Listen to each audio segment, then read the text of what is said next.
வணக்கம். இன்னைக்கு உங்களுக்காக கதை சொல்ல வந்திருப்பது வியல் உங்கள் சகி. இன்னைக்கு நம்ம பார்க்க போற கதையின் பெயர் அம்மாவும் மாமியாரும். கதைக்குள்ள போலாமா?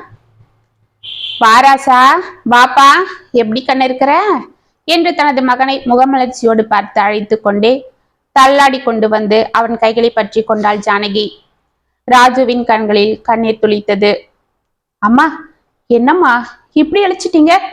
போன வாட்டி நான் வந்திருந்தப்ப கூட இந்த அளவுக்கு இல்லையே, இப்ப என்னம்மா ஆச்சு என்று தனது தாயை பார்த்து பதறிக்கொண்டே வந்து கயிற்றுக்கட்டில் அமர்ந்தவன் தனது தாயையும் அருகில் அழைத்து அமர்வித்துக் கொண்டான். எல்லாம் உன்னை பார்க்காதுதான் தம்பி என்று கூறிக்கொண்டே கையில் காப்பி சொம்புடன் உள்ளே வந்தாள் பக்கத்து வீட்டு பரிமளா. அக்கா, வாங்கக்கா, எப்படி இருக்கீங்க? நான் நல்லா இருக்கேன் தம்பி, நீ எப்படி இருக்கிற? உன் சம்சாரம் குழந்தெல்லாம் நல்லா இருக்காங்களா? நல்லா இருக்காங்கக்கா. வீட்டுல எல்லாம் எப்படி இருக்காங்க? எங்களுக்கு என்ன தம்பி, நல்லா இருக்கும். நீ பஸ்ஸை விட்டு இறங்கி வந்துட்டு இருக்கிறன்னு என் பையன் ஓடி வந்து சொன்னான். அதுதான் காப்பி தண்ணி வச்சு கொண்டாரன். கொஞ்சம் இருப்பா என்று கூறிக்கொண்டு உள்ளே சென்று 2 டம்ளர்களில் காப்பி ஊற்றி கொண்டு வந்து ஜானகியிடமும் ராஜுவிடமும் கொடுத்தாள். இவதான் என்னை பெத்த ஆத்தா போல வந்து பாத்துக்கிறா. 3 வேளையும் அவதான் சாப்பாடு செஞ்சு கொண்டு வரா. இல்லைன்னா நான் அப்படியே தான் படுத்து கிடப்பேன். ஏம்மா, அவ்வளவா முடியாம போயிடுச்சு? ஆமா ராஜு, பெரிய மாமுன்ன போல இல்ல, இப்பெல்லாம் ரொம்ப பலகீனமாயிடுச்சு. எப்ப பாரு உன்னை பத்தி தான் அதுக்கு நினப்பு. நானும் அதுகிட்ட எவ்வளவோ சொல்லி பார்த்துட்டேன். எங்க ஒத்தையில இருந்து அவதிப்படுறதுக்கு பேசாம அவன் கூடவே போயிடலாம் இல்லைன்னு. ஆனா அதுதான் கேட்க மாட்டேங்குது. நீயாவது எடுத்து சொல்லி அதை கூட்டிட்டு போயிடு ராசா. இது ரொம்ப முடியாம கிடக்கிறத பார்த்துதான் நானும் உனக்கு போனை போட்டு வர சொன்னேன். அப்படியா? அம்மா, என்னம்மா உங்களுக்கு என்ன பண்ணுது? டாக்டர் கிட்ட போலாமா என்று பதறினான் ராஜு. அதெல்லாம் எனக்கு ஒன்றும் இல்லடா, உன்னை பார்க்காத குறைதான். இப்ப பார்த்துட்டேன்ல, எல்லாம் சரியா போயிடும். பரிமளம், நான் இன்னைக்கு என் கையால என் பிள்ளைக்கு சாப்பாடு செஞ்சு வைக்கிறேன், நீ எங்களுக்கு சமைக்காத என்றாள் ஜானகி. ஆமா, நீ இருக்கிற இருப்புக்கு அது ஒண்ணுதான் இப்ப குறைச்சல். போ பெரியம்மா, நீ தம்பி கூட பேசிட்டு, நான் நிமிஷத்துல சமைச்சிடுறேன் என்று கூறிக்கொண்டே வெளியே சென்றாள் பரிமளம். அம்மா, எதுக்குமா இந்த அவஸ்தை? என் கூட வந்துடுங்கண்ணா, நீங்க தான் அடமா இங்கே இருக்கீங்க. எனக்கும் சுமதிக்கும் அங்க வேலை இருக்கிறதால எங்களால இங்க இருக்கவும் முடியல. சுமதியும் பரிமளா அக்கா கிட்ட இருந்து போன் வந்ததும் எப்படி பயந்துட்டா தெரியுமா? உங்களை இந்த வாட்டி தனியா விட்டுட்டு வரக்கூடாதுன்னு அவதான் கண்டிஷனா சொல்லி அனுப்புனா. பேசாம நீங்க என் கூட கிளம்புங்க என்றான். அலே, என் மருமகளை பத்தி எனக்கு தெரியாதா? அதிர்ந்து ஒரு வார்த்தை கூட பேச தெரியாத பச்சை மண்ணு. மனுஷங்க மேல பாசத்தை கொட்டுறவ. அவகிட்ட இருக்க கொடுத்து வச்சிருக்கணும். ஆனா ஆனா என்னம்மா, எதுக்கு தயங்குறீங்க? சுமத்தியும் உங்களை நல்லா பார்த்துப்பான்னு நீங்களே சொல்றீங்க. அங்க உங்க பேரனும் இருக்கான். நிம்மதியா அங்க வந்து சந்தோஷமா குழந்தைய பார்த்துட்டு இருக்கலாம் இல்ல? எதுக்கு தனியா இருந்து இப்படி சங்கடப்படணும்? நான் அங்க வர முடியாதுப்பா. ஏம்மா? அது உனக்கு சொன்னா புரியாதுப்பா. அம்மா, நான் என்ன சின்ன குழந்தையா? சொல்லுங்கம்மா, எதுக்கு அங்க வரமாட்டேன்னு அடம் பிடிக்கிறீங்க? அடெல்லாம் ஒன்றும் இல்லடா, அங்க நம்ம சுமத்தியோட அம்மா இருக்காங்க. நான் வந்தா அவங்களுக்கு சங்கடமா இருக்கும். அவங்க தான் இத்தனை நாள் குழந்தைய பார்த்துக்கிட்டு உங்களுக்கு ஒத்தாசையா இருந்தாங்க. இப்ப நான் வந்துட்டா அவங்க எங்க போவாங்க? ராஜுவின் முகத்தில் புன்னகை அரும்பியது. தனது தாயின் பிடிவாதத்திற்கு இதுதான் காரணம் என்று இப்பொழுதுதான் அறிந்தான். அம்மா, இதுதான் உங்க பிரச்சனையா? சுமதியோட அம்மா நீங்க நினைக்கிறது போல இல்ல. அவங்க ரொம்ப நல்ல டைப். நீங்க வாங்க, வந்து அவங்கள பார்த்தா நீங்களே தெரிஞ்சுப்பீங்க. இல்லப்பா, நான் என்ன சொல்றேன்னா என்றவள் மேலும் மறுத்து கூறுவதற்குள், இதோ பாருங்க, நீங்க இப்ப வரலன்னா நான் சுமதிக்கு போனை போட்டு கொடுத்துடுவேன். அவகிட்ட உங்க அம்மா இருக்கிறதாலதான் எங்க அம்மா வரமாட்டாங்களான்னு சொல்லிடுவேன் என்று போன் எடுத்தான். இல்லப்பா, வேண்டாம் வேண்டாம், மருமக பொண்ணு தப்பா எடுத்துக்க போறா, நான் உன் கூட வரேன் என்றாள் ஜானகி. மறுநாள் காலை வாசலில் ஆட்டோ வந்து நிற்கும் சத்தம் கேட்டு கடகடவென வாசலுக்கு ஓடிய சுமதி ஆட்டோவில் இருந்து இறங்கி கொண்டிருந்த தனது மாமியாரை மெதுவாக கையை பிடித்து இறக்கி விட்டாள். அவளை மலர மலர பார்த்த ஜானகி, அம்மாடி சுமதி, எப்படிமா இருக்கிற? உடம்புக்கெல்லாம் ஒன்னும் இல்லையே, குழந்தை எங்க, எப்படி இருக்கான் என்றாள் ஆவலாக. நாங்க எல்லாரும் நல்லா இருக்கோம், குழந்தை உள்ளதான் இருக்கான் அத்தை. ஆமா, நீங்க தான் ரொம்ப இழைச்சிருக்கீங்க. என்னத்த உடம்புக்கு ஏதாவது முடியலையா? என்னங்க, என்ன இது? அத்தை இப்படி இருக்காங்க என்று ஆட்டோவிற்கு பணத்தை கொடுத்து அனுப்பி கொண்டிருந்த ராஜுவிடம் கேட்டாள். எல்லாம் உன் மாமியாரையே கேளு என்று பெட்டி எடுத்துக்கொண்டு உள்ளே சென்றான் ராஜு. அவனை ஒன்றும் புரியாமல் பார்த்து கொண்டே, வாங்க அத்தை என்று அவளது கையை பிடித்து பத்திரமாக உள்ளே அழைத்து சென்றாள். உள்ளே சென்று சோஃபாவில் அக்காடா என்று அமர்ந்த ஜானகியை சுற்றி பார்த்து கொண்டே, ஆமா ராஜு, குழந்தை எங்கடா என்றாள். வேதாந்த் அம்மா கிட்ட இருக்கான் அத்தை, இருங்க கூப்பிடுறேன் என்று தோட்டத்து பக்கம் எட்டி பார்த்து குரல் கொடுத்தாள் சுமதி. வந்துட்டம்மா இரு என்று தோட்டத்தில் இருந்து கற்பகத்தின் குரல் கேட்க ஜானகிக்கு முகம் சற்று மாறியது. அத்தை காப்பி சாப்பிடுங்க என்று கூறிக்கொண்டு சுமதி காப்பி கொண்டு வந்து அவளிடம் கொடுக்க, வாங்க நீ என்று அழைத்து கொண்டு சிரித்த முகத்துடன் இடுப்பில் வேதாந்தை தூக்கி கொண்டு அங்கு வந்தாள் கற்பகம். அவளை ஆச்சரியமாக பார்த்த ஜானகிக்கு கண்கள் விரிந்தது. இவங்களுக்கும் நம்ம வயசுதான் ஆகுது, ஆனா நாம எழுந்து நடக்கவே சிரமப்பட்டிருக்கோம். ஆனா இவங்க சின்ன பொண்ணு போல குழந்தைய தூக்கிக்கிட்டு எப்படி ஜம்முன்னு சுறுசுறுப்பா வராங்க, முகம் கூட பளிச்சுன்னு இருக்கு என்று அவள் யோசித்து கொண்டிருக்க, என்ன நீ காப்பி சாப்பிடல என்று கேட்டுக்கொண்டு அவள் அருகில் வந்து அமர்ந்த கற்பகம், ஏய் வாலு பையலே, பாரு உங்க பாட்டி வந்துட்டாங்க, இனிமே அவங்க தான் பாத்துக்க போறாங்க உன்னை, என்னை பார்க்க ஏன் இத்தனை நாள் வரலன்னு கேளு என்று வேதாந்தி கொஞ்சி கொண்டே அவளிடம் கொடுத்தாள். குழந்தை ஜானகியிடம் சென்று மடியில் அமர்ந்து கொண்டு அவளை குண்டு குண்டு கண்களால் வெறிக்க பார்த்து கொண்டிருந்தான். என்னடா முழிக்கிற பேராண்டி, நான் தாண்டா உங்க அப்பனை பெத்தவ என்று அவனை முத்தம் கொஞ்சிய ஜானகி, ஆமா அண்ணி எப்படி இருக்கீங்க என்றாள். நான் நல்லா இருக்கேன் அண்ணி, நீங்க தான் ரொம்ப வீக்கா இருக்கிறா போல தெரியுது, ஏன் அண்ணி உடம்புக்கு ஏதாவது முடியலையா என்றவள் கைகளை ஆதரவாக பற்றி கொண்டாள் கற்பகம். அதெல்லாம் ஒன்றும் இல்லை நீ, வயசாகிடுச்சு இல்ல. அட என்ன பெருசா வயசாகிடுச்சு, அதுக்காக இப்படியா? அங்க ஒத்தால தனியா கடந்து சாப்பிடாம கொள்ளாம இருந்திருப்பீங்க, அதுதான் இப்படி ஆகிட்டீங்க. இனிமே இங்க நிம்மதியா உங்க பேர மக மருமகன்னு சந்தோஷமா இருங்க, பாருங்க ஒரே வாரத்துல ஜம்முன்னு ஆயிடுவீங்க என்று சிரித்த கற்பகம், ஏமா சுமதி நீ வந்து அத்தை கூட பேசு, நான் போய் டிஃபன் செஞ்சிடறேன் என்று கூறிக்கொண்டே எழுந்து கிச்சனுக்குள் சென்றாள். சுமதி வந்து தனது மாமியாரின் அருகில் அமர்ந்து கொண்டு பேசி கொண்டிருக்க, சற்று நேரத்தில் ஹாட் பாக்ஸில் சூடாக பொங்கலும் ஒரு சிறிய கிண்ணத்தில் தேங்காய் சட்னியும் ஒரு கிண்ணத்தில் சாம்பாரும் கொண்டு வந்து டைனிங் டேபிளில் வைத்தாள். இதை ஆச்சரியமாக பார்த்து கொண்டே இருந்த ஜானகியை சாப்பிட அழைத்தாள் சுமதி. ஆபீஸிற்கு கிளம்பி ராஜுவும் வெளியே வர அனைவருக்கும் சாப்பாடு பரிமாறினாள் கற்பகம். ஆஹா பொங்கல் நல்லா இருக்கு அண்ணி என்று ஜானகி சப்பு கொட்டி கொண்டு சாப்பிட, அம்மா அத்தை சாப்பாடு எல்லாம் பிரமாதமா செய்வாங்க, கிச்சனுக்கு போறது தெரியாது வர்றது தெரியாது, ஆனா பல ஐட்டம் சமைச்சிருப்பாங்க, இதெல்லாம் எப்படின்னே தெரியல என்று தனது மருமகன் அவளை பெருமையாக கூறுவதை கேட்ட கற்பகம், அட என்ன மாப்பிள்ள இதெல்லாம் ஒரு பெரிய வேலையா என்று மெதுவாக கூறினாள். இல்ல நீ, அவன் சொல்றதுல என்ன இருக்கு, உங்க கை பக்குவம் அப்படி இருக்கு, அதுவும் இந்த தேங்காய் சட்னி அருமையா இருக்கு, இத நீங்க கல்ல அரைச்சிங்களா என்றாள் ஜானகி ஆச்சரியமாக.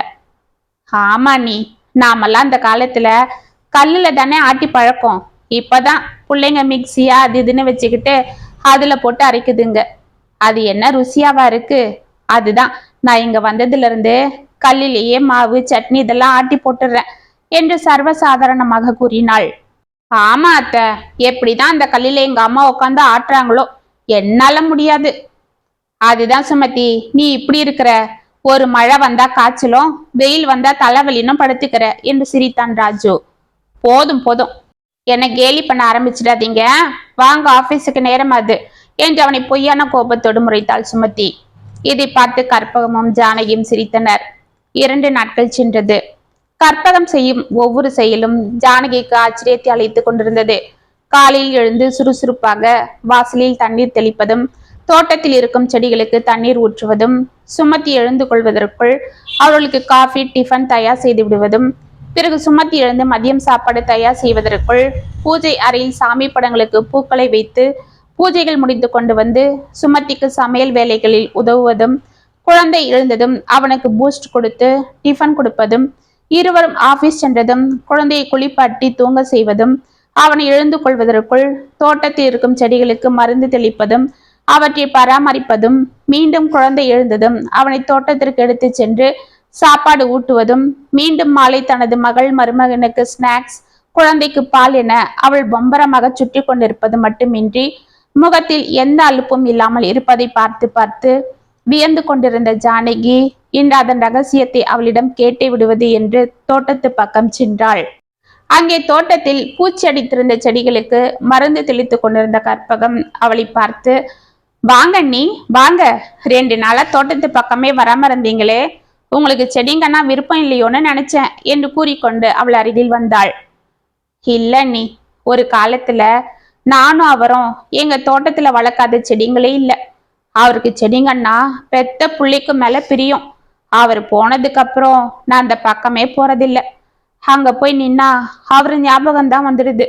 அதுதான் எல்லாம் விட்டுட்டேன் என்று முந்தானையால் கண்களை துடைத்து கொண்டாள். சங்கடப்படாதீங்க அண்ணி, அண்ணனுக்கு இருக்கிற குணம்தான் நம்ம மாப்பிள்ளைக்கும் இருக்கு போல இருக்கு. அதுதான் பாருங்க, வீட்டை கட்டும் போதே தோட்டத்துக்கு இடத்த ஒதுக்கிட்டாரு. அவரு வாங்கி வச்ச செடிங்க தான் இதெல்லாம் என்று பெருமையாக கூறினாள். ஆமா ஆமா இருக்கும், அவனும் அவங்க அப்பா ஓட்டம்தான். ஆமா, நீ ஊர்ல உங்க வீடு இருந்ததே, அதை ஏதாச்சும் வாடகை விட்டுட்டீங்களா? ஏன்னா நீங்க இங்க வந்து 2 வருஷம் ஆயிடுச்சுல்ல என்றாள் ஜானகி. ஆமா நீ, வாடகை விட்டுட்டேன். மாடியில இருக்கிற ரூம்ல என் சாமான்லாம் தூக்கி போட்டுட்டு அந்த வீட்டை வாடகை விட்டுருக்கேன். அப்படியே விட்டா வீடு ஒரு வழி ஆகிடும். மாசமான வாடகையாவது வரட்டுமே, அதுக்குதான் மாசம் ஒரு வாட்டி போய் பார்த்துட்டு வருவேன். பரவாயில்ல நீ, ஆனா நான் தான் எங்க வீட்டுக்கார் வாழ்ந்த அந்த வீட்டை வேற யாருக்கும் வாடகை விட மனசு வராம அங்கேயே கிடந்தேன் என்று பெருமூச்சு விட்டாள் ஜானகி. அட என்ன நீ, வீட்டுல என்ன கிடக்கு? அது வெறும் செங்கல் சிமெண்ட் தான். அவங்க கூட நம்ம வாழ்ந்த வாழ்க்கை மனசுல இல்ல பத்திரமா கிடக்கு. அதுக்குதான் நான் இதெல்லாம் பாக்குறது இல்ல. நமக்காக நம்ம பார்த்துக்கிட்டு அங்கேயே உக்காந்து கிடந்தா இங்க பிள்ளைங்களுக்கு யார் உதவி செய்யறது? பாவம், 2 பேரும் வேலைக்கு போறவங்க. அவங்களுக்கு கூட மாட ஒத்தாசையா இருந்தா அதுங்களுக்கும் ஒரு ஆதரவு, நமக்கும் யாருக்கும் பாரம் இல்லாம இப்போ ஏதோ நம்மளால முடிஞ்சதை செய்யறோன்ற மன திருப்தி, நாம உடம்பும் ஆரோக்கியமா இருக்கின்ற சந்தோஷம் என்று சிரித்தாள் கற்பகம். ஆமா நீ, நீங்க சொல்றதும் சரிதான். நான் தான் எதையோ போட்டு குழப்பிக்கிட்டு வீம்புக்கு அங்க கிடந்தேன். அதனால உடம்பு தான் பலகீனம் ஆயிடுச்சு. இப்ப எழுந்து என்னால ஒன்னும் செய்யக்கூட முடியல. ஹனி, அதெல்லாம் ஒன்னும் இல்லை, நம்ம மனசுதான் எல்லாத்துக்கும் காரணம். கடவுள் புண்ணியத்துல என்ன போலவே உங்களுக்கும் பென்ஷன் வருது. அப்புறம் என்ன, சந்தோஷமா நிம்மதியா இருந்துட்டு போவோமே. அண்ணி, அந்த காலத்துல குடும்பம் குழந்தை இங்கன்னு வாழ்ந்தோம். நமக்குன்னு எந்த சுதந்திரமும் இல்லாம அடப்பட்டு இருந்தோம். இப்ப நம்ம கடமை எல்லாம் முடிஞ்சிடுச்சு. இனியாவது நமக்கான ஒரு வாக்கிய வாழலாமே என்று சிரித்தாள். அவளை ஆச்சரியமாக பார்த்து ஜானகி, அண்ணி, உங்ககிட்ட பேசிட்டு இருந்தா ஏதோ மனசுலாம் லேசாகி வானத்துல பறக்கிறது போல இருக்கு. ஏதோ இத்தனை நாள் இருந்த பாரமே குறைஞ்சது போல இருக்கு. இந்த வயசுல எனக்கு கிடைச்ச நல்ல தோழி நீங்க என்றாள் ஜானகி. ஓ, அப்படின்னா சரி, நாம இந்த சந்தோஷமான நாளை கொண்டாடிடுவோம்.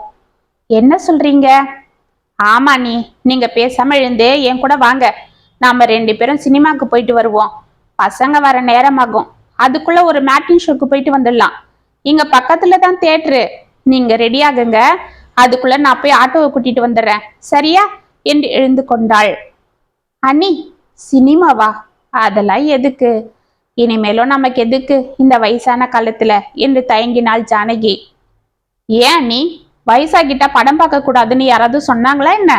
நீங்க வேற, படம் பார்க்க ரசனை இருந்தா போதும், யார் வேணா எந்த வயசுல வேணா படம் பார்க்கலாம் என்று சிரித்து கொண்டே உள்ளே சென்று அழகான காட்டன் புடவை எடுத்து கட்டி கொண்ட கற்பகம் குழந்தையும் தயார் செய்தாள்.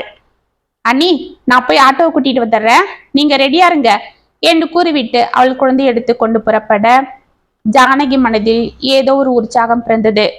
நீண்ட நாட்களுக்கு பிறகு கூண்டில் அடைப்பட்டிருந்த கிளி இன்று தன் இச்சையாக வெளியே பறந்து வெளி உலகத்தை காணப்போவது போல் ஒரு எண்ணம் தோன்ற கடகடவன முகத்தை அலம்பிக்கொண்டு பெட்டியில் இருந்த அவளுக்கு பிடித்த அழகான ரோஸ் நிறத்தில் டார்க் நீல நிற பார்டர் வைத்த காட்டன் புடவை எடுத்து கட்டி கொண்டாள்.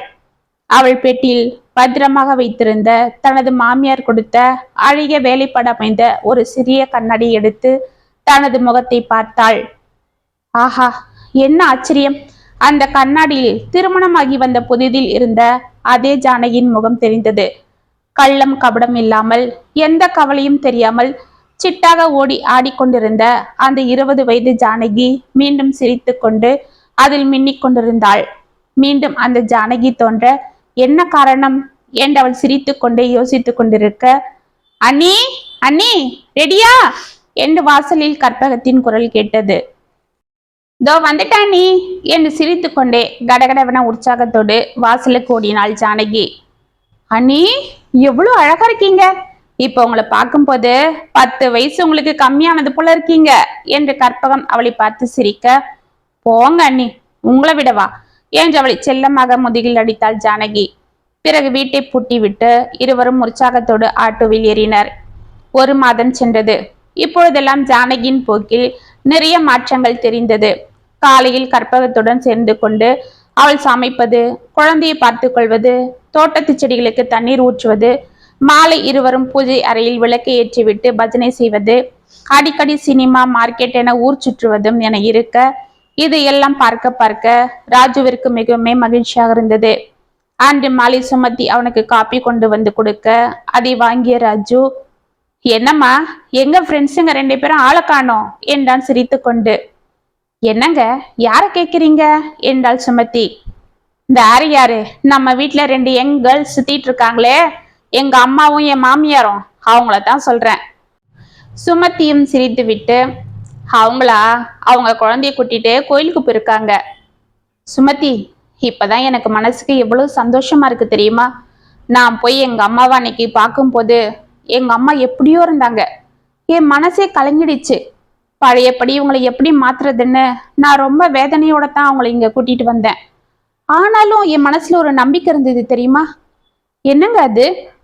அவங்க உங்க அம்மாவை பார்த்தா கண்டிப்பா மாறிடுவாங்கன்றதுதான் என்றவன் கூறியதும் சுமத்தின் முகத்தில் சந்தோஷ புன்னகை அரும்பியது. ஆமாங்க, எனக்கும் அப்படிதான் தோணுது. தோணுது என்ன, அதுதான் உண்மை. உங்க அம்மா இங்க இருக்கிறதால எங்க அம்மா இங்க வரவே முதல்ல தயங்கினாங்க தெரியுமா? நான் தான் அவங்க அப்படிலாம் இல்ல, வந்து அவங்க கூட பழகி பாருங்கன்னு வலுக்கட்டாயமா கூட்டிட்டு வந்தேன். ஆனா இங்க வந்ததும் அப்பாப்பா, இவங்க 2 பேரும் சேர்ந்து அடிக்கிற லூட்டி பார்க்கவே தாங்க முடியல. ஆனாலும் சந்தோஷமா இருக்கு என்று சிரித்தான். ஆமாங்க, இப்படியே அவங்க நம்ம கூட இருந்துட்டா நமக்கும் நிம்மதியா இருக்கும். குழந்தையும் பத்திரமா ஆரோக்கியமா வளருவான் என்று அவள் கூறிக்கொண்டிருக்க, அம்மாடி, அது நடக்குமானதான் தெரியல என்று முகத்தை உம்மென்று வைத்துக் கொண்டு உள்ளே வந்த ஜானகி இடுப்பில் இருந்த குழந்தையை சுமத்தியிடம் கொடுத்தாள். இருவரும் அவளின் கோபமான முகத்தை ஆச்சரியமாக பார்த்தனர். அம்மா, என்னம்மா, என்ன சொல்றீங்க என்று ராஜு கேட்க, அத நீ உன் மாமியார்கிட்டயே கேளு என்று தோப்பன சோஃபாவில் அமர்ந்தாள் ஜானகி. சுமதி பதறிக்கொண்டு எழுந்து கொள்ள, சிரித்து கொண்டே உள்ளே வந்த கற்பகம் கையில் இருந்த பிரசாத கொடையை அவளிடம் கொடுத்து, சுமதி, இதுல குங்குமம் விபூதிலாம் இருக்கு, நீயும் அப்படியும் எடுத்துக்கோங்க என்றாள். சரிம்மா, ஆனா என்னம்மா இது, அத்தை ஏன் கோவமா இருக்காங்க? உங்களுக்குள்ள எதனா பிரச்சனையா என்று பதறிக்கொண்டு கேட்டாள் சுமதி. ஆமா அத்தை, 2 பேரும் சந்தோஷமா தானே இருந்தீங்க. இப்போ கோவிலுக்கு கூட 2 பேரும் நல்லா தான் போனீங்கன்னு சுமதி சொன்னா, அதுக்குள்ள என்ன ஆச்சு என்று பதறினான் ராஜு. மாப்பிள்ள, அதெல்லாம் ஒண்ணும் இல்லை. நான் நாளைக்கு ஊருக்கு போலான்னு இருக்கேன்னா அன்னிக்கிட்ட கோவில்ல சொன்னேன், அவ்வளவுதான். அங்கிருந்து என்கிட்ட மூஞ்ச தூக்கி வச்சுக்கிட்டு பேசாம கடகடன்னு வந்துட்டாங்க என்று சிரித்து கொண்டே ஜானகியின் அருகில் சென்று அமர்ந்தாள். சுமதிக்கும் ராஜுக்கும் அப்பாடா என்று மூச்சு வந்தது. இதுதானா? நான் என்னவோ ஏதோன்னு பயந்துட்டேன். ஆமாண்டா, உங்களுக்கு என்ன, அண்ணி இங்க இருக்கிறதாலதான் நானும் நிம்மதியா இருக்கேன் தெரியுமா? அவங்களாலதான் நான் திரும்பவும் பழையபடி சந்தோஷமா இருக்கேன். இப்பதான் என் மனசும் ஏதோ ஒரு புதிய உலகத்துல இருக்கிறது போல இருக்கு. இப்ப போய் அவங்க போறேன்னு சொன்னதும் எனக்கு எப்படி இருக்கு தெரியுமா? நான் திரும்பவும் பழையபடி அங்கே போய் அடைஞ்சு கிடக்க வேண்டியதுதான் என்று முகத்தை திருப்பினாள் ஜானகி. அண்ணி, என்ன இது என்று கற்பகம் அவள் கையை பற்ற, விடுங்க என்று கைகளை எடுத்துக்கொண்டாள். அவர்களை பார்த்து சிரித்த சுமதி, அம்மா, என்னம்மா, எதுக்கு இப்ப நீங்க திடீர்னு ஊருக்கு போகணும்னு சொல்றீங்க? பாவம் அத்தை இப்பதான் நிம்மதியா இருக்காங்க. அதுவும் இல்லாம குழந்தைய உங்ககிட்ட 2 வருஷமா ஒட்டிட்டு இருந்தவன், இப்ப நீங்க போயிட்டா அவனும் தவிச்சிடுவான். இப்படி எல்லாருக்கும் சங்கடத்தை கொடுத்துட்டு அப்படி என்ன அந்த ஊர்ல உங்களுக்கு வேலை இருக்கு என்றாள். அதுக்கு இல்ல சுமதி, நான் என்ன சொல்றேன்னா, அத்தை நீங்க எதுவும் சொல்ல வேண்டாம். உங்களுக்கு இங்க வேலை ஏதாவது அதிகமா இருக்கிறதா ஃபீல் பண்றீங்கன்னா சொல்லுங்க, ஆளுங்க கூட வச்சுக்கலாம். மாப்பிள்ள என்ன இது, இதெல்லாம் ஒரு வேலையா? இது வேலை செஞ்சியே பழகின கட்ட, இதுக்கு வேலை செய்ய ஆளை தேடாது. அப்புறம் என்னம்மா? அது சுமதி, அப்பன்னா நீ புள்ள பெற்றிருந்த, மாப்பிள்ளையும் உன்னை பார்த்துக்க சிரமப்பட்டுட்டு இருந்தாரு, அதனால நான் உதவியா இருந்தேன். அப்புறம் குழந்தை சின்ன பிள்ளையா இருந்தா, நீங்க வேலைக்கு போயிட்டு இருந்தீங்க, நான் பார்த்துட்டு இருந்தேன். இப்ப அவனும் ஒரு அளவு வளர்ந்துட்டான். அதுவும் இல்லாம இப்ப அவனை பார்த்து அண்ணியும் வந்துட்டாங்க. அதனால அதனால நான் இனிமே இங்க எதுக்கு, அதுதான் ஊருக்கு போய் நீங்க திரும்பவும் அம்மா இருந்தது போல தனியா இருந்து அவதிப்படுறேன்னு சொல்றீங்களா என்று அவளை உற்று பார்த்தான் ராஜு. இல்ல மாப்பிள்ள, நான் ஊருக்கு போறேன்னு சொன்னதே அங்க போய் சும்மா இருக்க இல்ல. பின்ன என்ன பண்ண போறீங்க அண்ணி? அங்க நம்ம வீட்டு மாடியில ஒரு சின்ன ஓலைக்கொட்டை போட்டு குழந்தைகளெல்லாம் பார்த்துக்கிற கிரீச் ஆரம்பிக்க போறேன். அங்க நம்ம ஊர்லயும் நிறைய பொண்ணுங்க வேலைக்கு போகுதுங்க. அவங்க குழந்தையெல்லாம் பாவம் பக்கத்துல சொந்தக்காரங்க விட்டுட்டு போறாங்க. அப்படிப்பட்ட பிள்ளைங்கள நான் பார்த்துக்கலான்னு இருக்கிறேன். ஏன்னா இந்த 2 வருஷம் என் பேரனை நான் பார்த்துக்கிட்டது எனக்கு ரொம்ப சந்தோஷமா நிம்மதியா இருக்கு. எனக்கு ரொம்ப பிடிச்சும் இருக்கு. அதை ஏன் ஒரு சேவிய மனப்பான்மையா செய்யக்கூடாதுன்னு தோணுது என்றாள். ராஜு கையை தட்டி கொண்டே, அத்தை சூப்பர் ஐடியா தான் என்றான். ஆமா நீ, இதுவும் நல்ல யோசனை தான். நானும் அப்போ உங்க கூடவே வந்துடுறேனே என்றாள் ஜானகி. அம்மா இதெல்லாம் நல்ல ஐடியா தான், ஆனா இது அங்க சாத்தியப்படாது. ஏன்னா க்ரீச் நடத்துறதெல்லாம் சாதாரண விஷயம் இல்லை. அதுக்கு இப்படி ஓலைக்கொட்டாயெல்லாம் இருக்கக்கூடாது. நல்ல ஆரோக்கியமான பாதுகாப்பான இடம் இருக்கணும். அதுவும் இல்லாம வயசான நீங்க 2 பேர் மட்டும் அவ்வளவு குழந்தைங்கள பாத்துக்க முடியாது என்றாள் சுமதி. ஆமா, சுமதி சொல்றதும் சரிதான். அதுக்கு தான் நான் ஒரு ஐடியா வச்சிருக்கேன். நீங்க 2 பேரும் பேசாம அந்த வேலையை இங்கே ஆரம்பிச்சு செய்யுங்க என்றான் ராஜு. என்ன சொல்றப்பா என்று ஜானகி அவனை ஆச்சரியமாக பார்த்தாள். ஆமாம்மா, அதாவது நம்ம மாடியில இருக்கிற ரூம்லயே இது ஆரம்பிக்கலாம். ஆனா பணத்துக்காக இல்ல. அதுவும் இது குழந்தைகள் காப்பகம் மட்டும் இல்ல, முதியோர் குழந்தைகள் அன்பு வீடு என்றான் ராஜு. என்னங்க சொல்றீங்க? ஆமா சுமதி, நம்ம தெருவுல இருக்கிற முக்கால்வாசி புருஷன் பொண்டாட்டிகளும் வேலைக்கு போறவங்க தான். அவங்க குழந்தைங்கள பாவம் அவங்க வீட்டுல இருக்கிற வயசானவங்க தான் தனியா தன்னோட பேர பசங்களை பாத்துக்கிறாங்க. இதனால அவங்களுக்குள்ள ஒரு சலிப்பு வந்துடுது. பேச்சு துணைக்கு கூட யாரும் இல்லாம அந்த குழந்தைங்க கூட அவங்க ஓட முடியாம தெரிய முடியாம அவதிப்படுறாங்க. இந்த வயசுலயும் நமக்கு ஓய்வு இல்லையேன்னு கோபப்படுறாங்க. அப்படிப்பட்டவங்கெல்லாம் இங்க ஒன்னா ஒரே இடத்துல இருக்கும் போது அவங்களுக்கும் ஒருத்தருக்கு ஒருத்தர் பேச்சு துணைக்கு இருந்தது போல இருக்கும். பசங்களும் ஒன்னா ஒரே இடத்துல விளையாடிட்டு அவங்க கிட்ட பாட்டு பாடிக்கிட்டு டான்ஸ் ஆடிக்கிட்டு விளையாடிட்டு இருப்பாங்க. ஒருத்தர் மாத்தி ஒருத்தர் அவங்களோட விளையாட செய்யன்னு இருக்கலாம். யாருக்காவது உடம்பு முடியலன்னாலும் ஒருத்தருக்கு ஒருத்தர் தைரியம் சொல்லிக்கிட்டு தெம்பா இருக்கலாம். தினமும் காலையில இருந்து சாயங்காலம் வரைக்கும் நிம்மதியா கதை பேசிக்கிட்டு பொழுத கழிப்பாங்க என்றான். நல்ல ஐடியா தான்டா. கொஞ்ச நாள்ல நானே அன்னை கூட இருந்ததுல எவ்வளவோ மாறிட்டேன். இன்னும் என்ன போல நிறைய பேர் ஒன்னா ஒரே இடத்துல ஒண்ணு கூடி பொழுதன்னைக்கும் இருந்தா எங்களுக்குள்ள எவ்வளவோ பகிர்ந்துகிட்டு சந்தோஷமா இருப்போம். அப்படி எங்க பேர பசங்களையும் பத்திரமா பாத்துக்கிட்டது போலவும் இருக்கும் என்றாள் ஜானகி. ஆமா மாப்பிள்ள, இப்படி கூட்டுக்குள்ள அடப்பட்டவங்களா தன்னோட வீட்டுக்குள்ள அந்த 4 செவத்துல அடப்பட்டு காலம் தள்ளாம சுதந்திரமா நாங்க நிம்மதியா ஒருத்தருக்கு ஒருத்தர் உதவியா இருப்போம் என்றாள் கற்பகம். அப்ப அடுத்த மாசமே இதை ஆரம்பிச்சிருவோம். அடுத்த மாசம் என்ன சுமதி, அடுத்த வாரமே ஆரம்பிச்சிருவோம் என்றாள் ஜானகி உற்சாகமாக. அப்படி போடு. அப்ப இனிமே எங்க அம்மாவும் மாமியாரும் பிரியவே மாட்டாங்க என்று ராஜு சிரிக்க, ஆமா ஆமா என்று அனைவரும் சிரித்து மகிழ்ந்தனர். இத்துடன் அம்மாவும் மாமியாரும் கதை முற்றம். உங்களுக்காக எழுதின இந்த கதை உங்களுக்கு பிடிச்சிருந்தா கமெண்ட்ஸ்ல சொல்லுங்க, லைக் பண்ணுங்க, ஷேர் பண்ணுங்க, மறக்காம சப்ஸ்கிரைப் பண்ணிக்கோங்க. மீண்டும் நாளைக்கு வேற ஒரு சுவாரஸ்யமான கதையோட உங்களை சந்திக்கிறேன். அது வரைக்கும் என்னை பிள்ளைருங்க. இப்படிக்கு வியல் உங்கள் சகி.